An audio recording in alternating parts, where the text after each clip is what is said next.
Hi folks, I'm Doug at Dizzy Lizzie's, and a friend of mine bought second hand a Combi unit, and it was in the box, no one had assembled it or anything. And he said to me, I'm not too sure, can you have a look? So I thought I'd just pass on what I've learnt about assembling this Combi unit.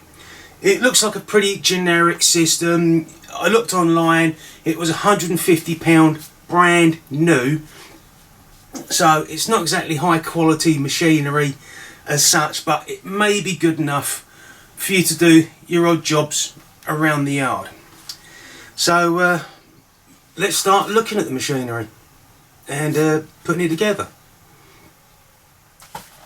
Now the first thing I've got out was the Hedge trimmer unit, and there's two grease nipples on there, and I've pumped in grease, and I've looked at the blades and yeah, they're sharp, there's not been used. Probably needs to put lubrication over the top of it when he goes to use them, but there's not much I can do with this. Now this is the chainsaw attachment, and there is a bar but there's no chain. So I'm not even going to bother touching with this, because I rang him up and he said he doesn't use it. So this I won't even touch. Now the Strimmer head, it comes with a plate and a dome which is attached, and you can put two different types of blade on there to cut and shred garden machinery. But in a little bag that comes in the box, you have two bolts, a metal plate, and this is how it fits. So you attach the bolt there, yeah, that lines up this metal plate, which then tells you where this plastic sheet goes, or shield goes, and then you can bolt it down. On the inside here, there's a metal plate which is used for cutting the cord as it spins around, and there's three screws that you've got to put in to assemble it, and that is the trimmer head.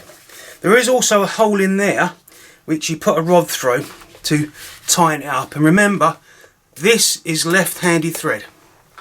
So let's go on to looking at the unit. Now inside the box they had the engine unit without the shaft. It didn't have this on it, so you have to assemble the shaft onto the machine. It's easy enough. There's a locating bolt there and a bolt there which tightens up.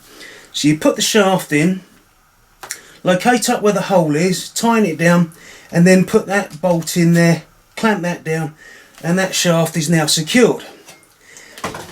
The handle here, it's 4 bolts with 4 nuts on the underneath, and inside there is a rubber cup which fits over it, and you can decide which way you want the handle to go around. That's the way I've decided to do it, and that clamps the handle down. You can undo it later on and get it in the right position you want to, but when it comes down to fitting the handle, you've got to attach the throttle cable and 2 cables. Now it seems easy enough, but I come across the problem, and I don't know whether it's a case of the outer cable has come away from in here, or the securing locking nut should be this side, because the engine, the throttle, is too high. And I'll try and give you a demonstration. Hit the primer bulb, put the choke up, and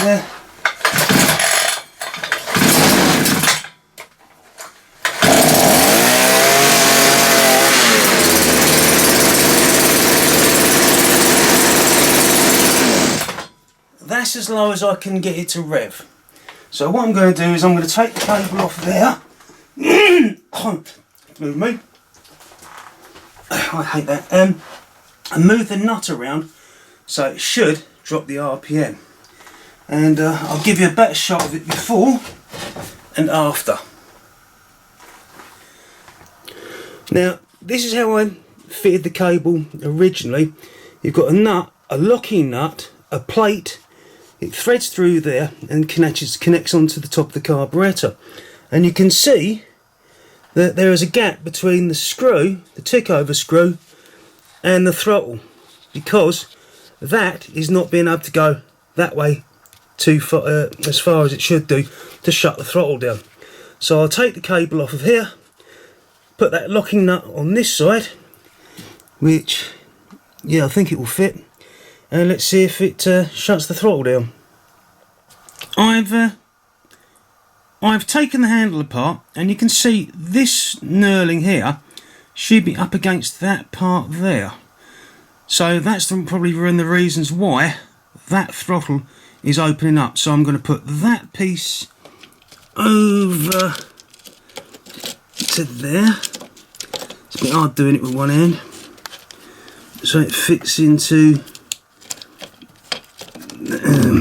that slot there, like that. And hopefully that should sort the throttle problem out. Now, after moving that piece in a cable, the outer cable up further so it's located properly, you can now see that that gap is closed down. So now let's start it up and see what it revs like. Okay, let's see what it runs like. That down, put the choke on.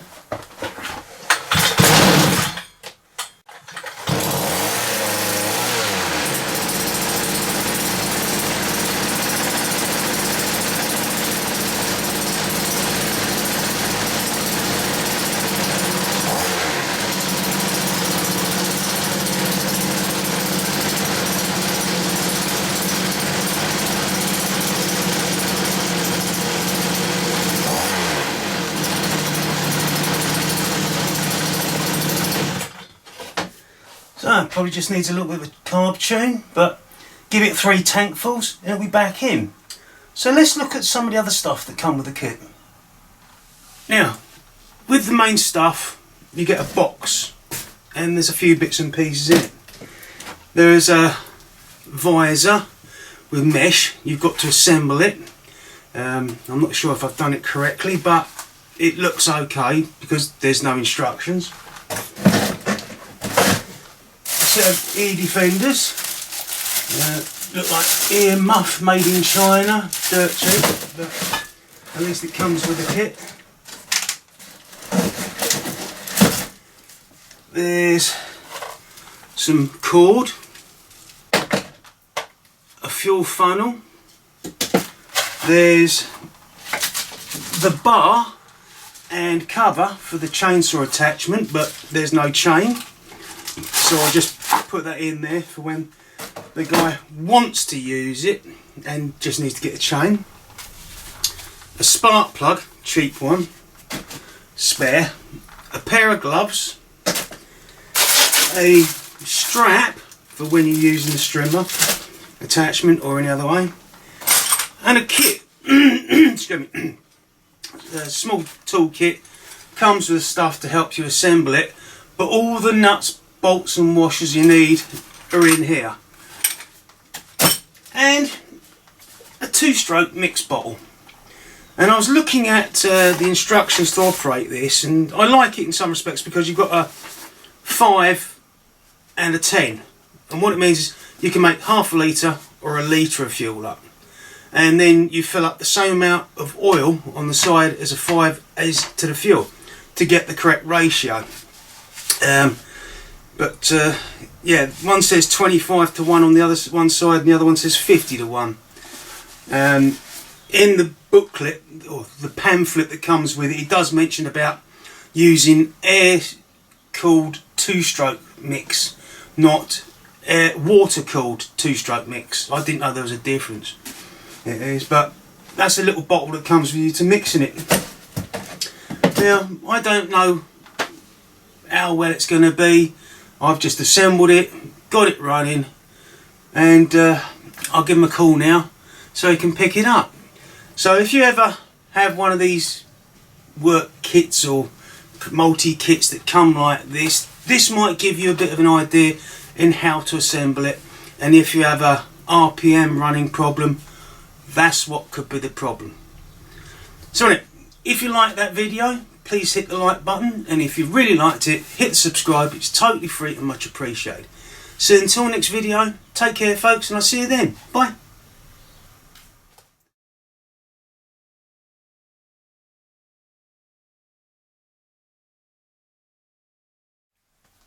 Now, before I started to assemble it, I went through the user's manual, and it's for a 2-in-1 grass trimmer and brush cutter, but then it comes with a chainsaw and a hedge trimmer head. I don't know, it's like, here you are, and there's some extra bits thrown in. But I had a quick look through this, and you got like parts location, technical data, for safe operation, make sure you clear an area and you wear proper equipment, setup, there's installing the handles and a few other little bits and pieces in there, how to put the blades, brush cutter blades, onto the head. But when it comes down to fuel,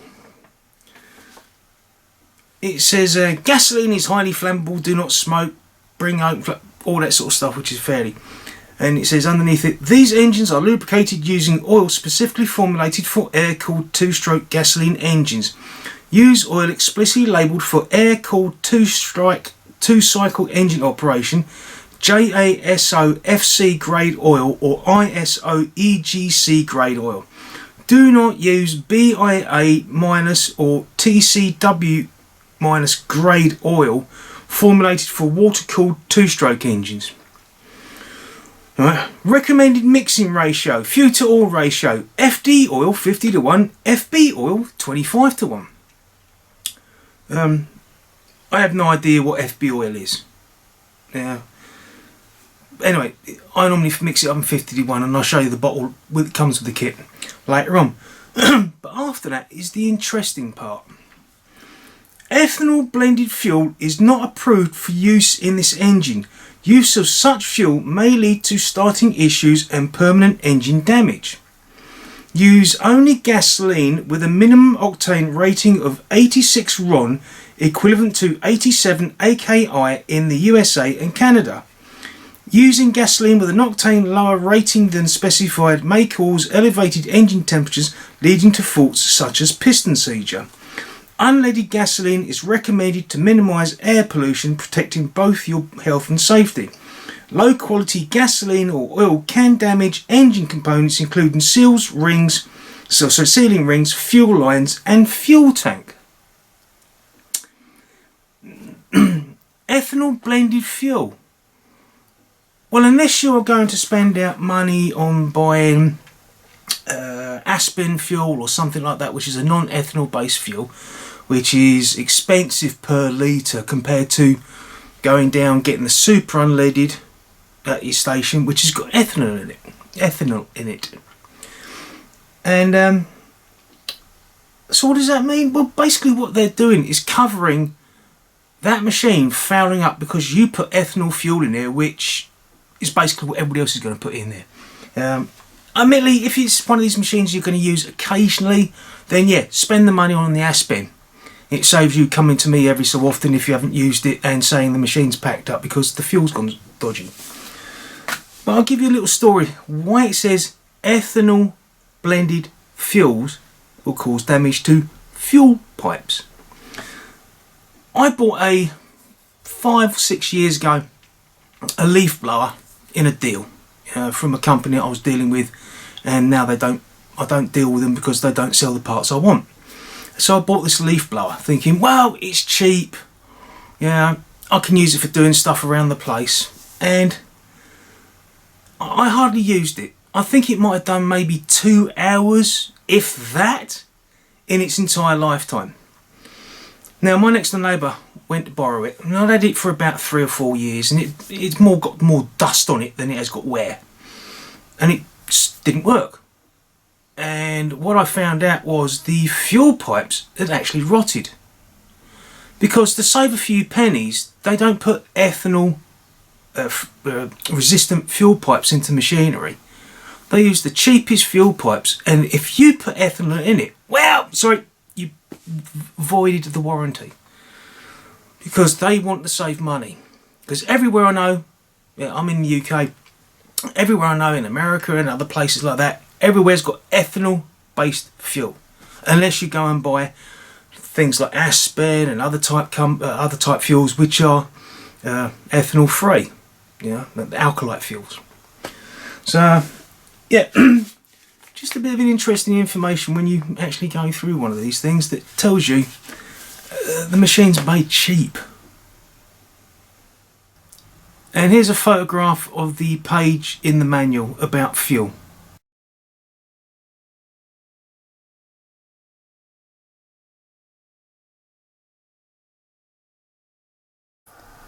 There's something else I've noticed about this. Euro 5 certified. Now, I'm an ex-HGV driver, and I remember about Euro engines being brought in from Euro 1 up to Euro 3.